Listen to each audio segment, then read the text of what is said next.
بہت سارے لوگ وظائف پڑھتے ہیں اور وہ وظائف ان کو فائدہ نہیں دیتے، اس کا اثر نہیں ہوتا، ان کی دعائیں قبول نہیں ہوتی، ان کی حاجتیں پوری نہیں ہوتی۔ تو ان بھائیوں کے لیے گزارش ہے کہ روحانی وظائف تب فائدہ دیتے ہیں جب انہیں ان 10 شرائط کے مطابق پڑھا جائے۔ لوگ وظائف کرتے ہیں، شرائط کا لحاظ نہیں کرتے، پھر فائدہ نہیں ہوتا، بدعقیدہ ہو جاتے ہیں، بدگمان ہو جاتے ہیں کہ ہمارے وظائف کارگر نہیں ہیں، ہماری دعائیں قبول نہیں ہوتی۔ تب شیطان بھی ان کو گمراہ کرنے کی بھرپور کوشش کرتا ہے۔ تو بھائی، وظائف کے پر اثر ہونے کے لیے ان 10 شرائط کا لحاظ رکھنا لازمی ہے۔ نمبر 1، وظائف کو یقین کے ساتھ پڑھا جائے۔ شک جو ہے وہ وظیفے کے اثر کو زائل کر دیتا ہے۔ نمبر 2، توجہ کے ساتھ پڑھا جائے۔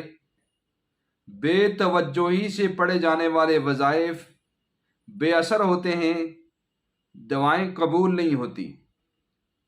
نمبر 3، رزق حلال کا اہتمام ہونا چاہیے۔ حرام رزق سے وظیفے کا اثر ختم ہو جاتا ہے۔ نمبر 4، وظائف کو اللہ کی رضا کے لیے پڑھنا چاہیے۔ مالک راضی ہوگا تو کام بنے گا۔ نمبر 5، فرائض کا اہتمام کرے، نمازوں کا اہتمام ہو۔ بے نمازی کے وظائف بے اثر ہوتے ہیں۔ اور نمبر 6، حرام کاموں سے بچے۔ جب انسان حرام کام کرے گا اس کی روحانیت باقی نہیں رہے گی، تب عمل فائدے مند نہیں ہوگا۔ جیسا کہ آپ دیکھیں، ابھی وظیفہ پڑھا، نورانی کیفیت پیدا ہو گئی، اس کے بعد فوراً موبائل کھولا، اس پر میوزک سن لیا، کوئی گندی ویڈیو دیکھ لی، نامحرم عورت کو دیکھ لیا، اس سے یہ ہوگا کہ وظیفے کا اثر زائل ہو جائے گا۔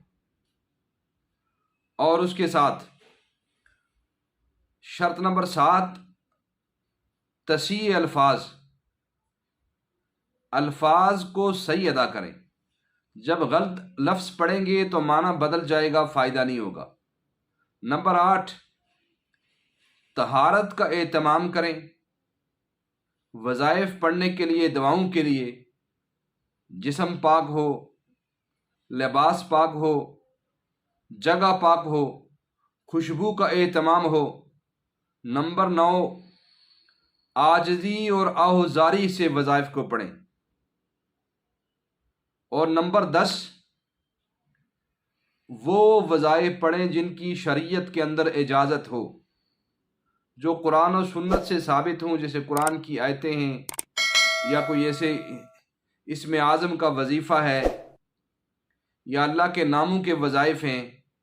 وہ وظائف جو شریعت سے شرعاً ثابت نہیں، جن کے معنی بدل جاتے ہیں، جن کے اندر کفریات بدعات ہوتی ہیں، اور ان وظائف کو نہ پڑھا جائے۔